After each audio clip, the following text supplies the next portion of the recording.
Luis y Sal, ¿qué tal? ¿Cómo están? Sean ustedes bienvenidos a este taller que hemos titulado Estudiemos Juntos, del Instituto de Formación para Laicos al Servicio de la Pastoral Parroquial, segundo grado. Y como lo decimos en cada uno de estos videos, la intención es eso, estudiar un poco, para que cuando llegue nuestra lección vayamos lo mejor preparados. En ningún momento la sustituye. Por gracia de Dios hemos llegado a la lección 49. Las figuras de la iglesia en la liturgia. Comenta nuestra cintilla, las imágenes de la iglesia en la escritura se manifiestan. Y es que como antecedentes nos dice que la iglesia celebra la liturgia en tres aspectos, eso tú y yo ya lo conocemos, la liturgia de la palabra, la liturgia de los sacramentos y la liturgia de la alabanza. También vimos en la lección pasada que la iglesia es quien necesita de rendir culto a su creador a través de la liturgia. Y si no lo hacemos, somos nosotros los que nos afectamos. Es a nosotros a los que nos perjudica el no hacer la liturgia, el darle culto y gloria a Dios. Mira, las imágenes facilitan la comprensión. Ahora comprenderemos la liturgia en la Sagrada Escritura, como en figuras. Se nos revela Dios en el Antiguo Testamento, que fue prefigura del Nuevo Testamento. Así, el pueblo de Dios en el Antiguo Testamento y la iglesia en el Nuevo Testamento. En el Antiguo Testamento siempre vas a escuchar el pueblo de Dios. En el Nuevo Testamento vas a escuchar la iglesia, precisamente de Cristo. Estas enseñanzas se fueron dando por medio de figuras. Es decir, Jesús y los apóstoles enseñaron a través de figuras el reino de Dios. En las parábolas, por mencionar algunas, el grano de mostaza, el tesoro escondido, la perla de gran precio, etcétera, son alusiones de Cristo descubriendo a su iglesia mucho antes de que la precisara y la fundara. Los apóstoles también, de alguna manera, se valieron de muchas figuras para hablar de la iglesia. Cristo cabeza, nosotros miembros, ¿te acuerdas? Así lo decía San Pablo. Jesús el esposo, la iglesia la doncella que se casa con él, y muchas son las figuras también que se van planteando en el Nuevo Testamento. Así entonces la doctrina en figuras. Vamos a ver como inciso A, la iglesia como esposa. Mira, esta figura tiene la base en el Antiguo Testamento allá en Isaías 62:5, porque como se casa la joven doncella, se casa contigo tu edificador. Juan el Bautista hace referencia cuando dice, el que tiene la novia es el novio, pero el amigo del novio se alegra mucho con la voz del novio. Esto allá en Juan 3:29. Jesús mismo lo dice, ¿te acuerdas cuando dice, ¿podéis acaso hacer ayuno o ayunar los invitados a la boda mientras el novio está con ellos? Allá en Lucas 5:34. Y el Apocalipsis lo describe o describe a la iglesia ya triunfante con estas palabras. Alegrémonos y regocijémonos y démosle gloria porque han llegado las bodas del Cordero.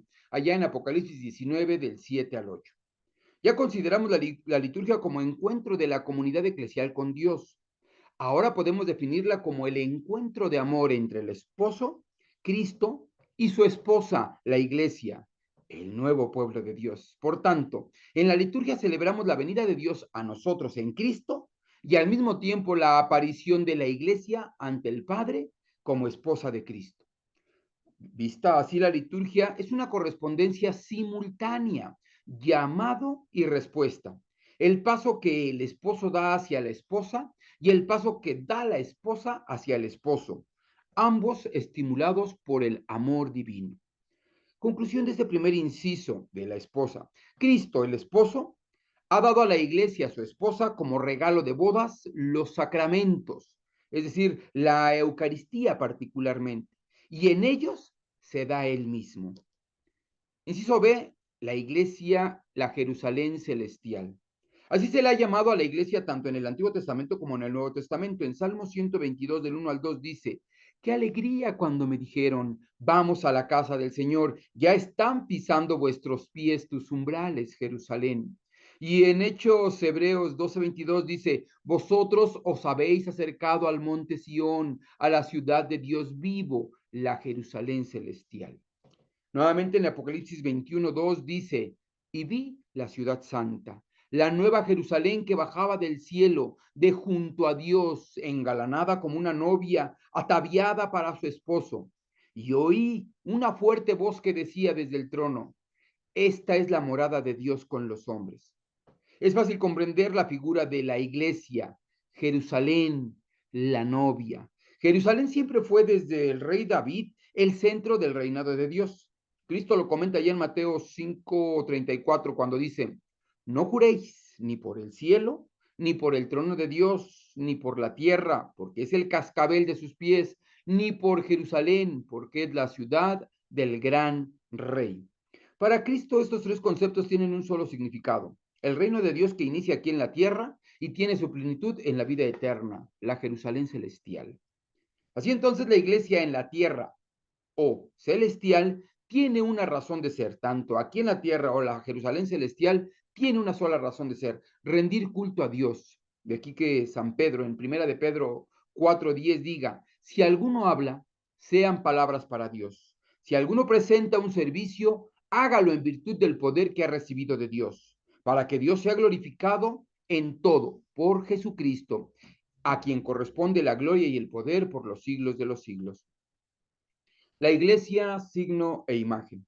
Mira, la liturgia, siendo un acto de culto de la iglesia, hace que ella sea a la vez signo profético e imagen de la iglesia celeste, de la Jerusalén celestial.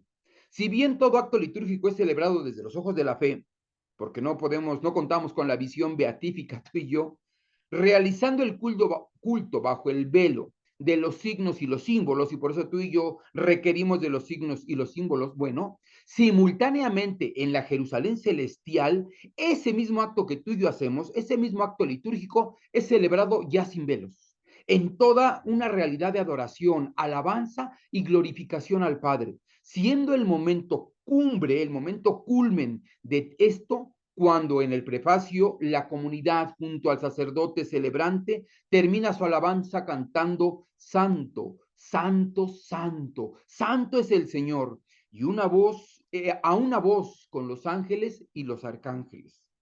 Concluye este inciso B, el de la iglesia, el de la Jerusalén celestial, mencionando: en unión con la Jerusalén celeste, Hebreos los describe como la unidad cultual que se establece entre la iglesia terrestre, terrena, y la iglesia celeste, celestial. Viene el carácter escatológico.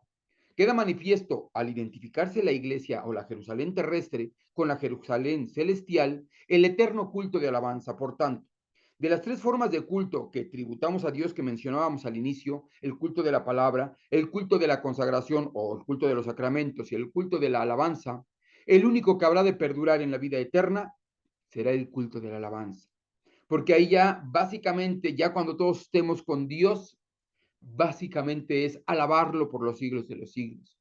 Y aquí es donde está el encuentro de las dos liturgias. Comprendido así, entonces, no importando la distancia entre la iglesia terrena y la iglesia celestial, una característica las va a identificar: la alabanza.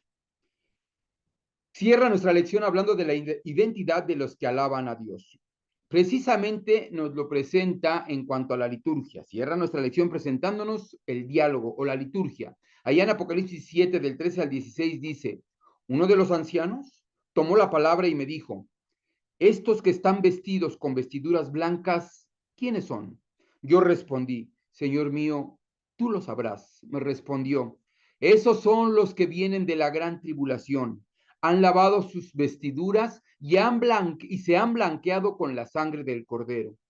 Por eso están delante del trono de Dios, dándole culto en su santuario. Y el que está sentado en el trono extenderá su tienda sobre ellos. Ya no habrá hambre ni sed, ya no les molestará el bochorno, ni el sol, ni nada. Termina nuestra lección, nuestro curso de escatología, de eclesiología. Termina nuestro curso de eclesiología segundo grado del Instituto de Formación para Laicos al Servicio de la Pastoral Parroquial, donde hemos aprendido y nos hemos dado cuenta, hemos podido comprender a la iglesia querida por Dios, la iglesia edificada por Cristo, por la cual entregó su sangre, para que, por el designio de Él, seamos sacramento de salvación, cuerpo de Cristo, para gloria de Dios Padre. Te invito a darle gracias a Dios, porque por su infinito amor a ti y a mí nos ha permitido estar en esta su amada iglesia, para que sigamos siendo luz y sal, y que esta obra permanezca y se extienda a todo el mundo. Muchas gracias, nos vemos la próxima. Hasta luego.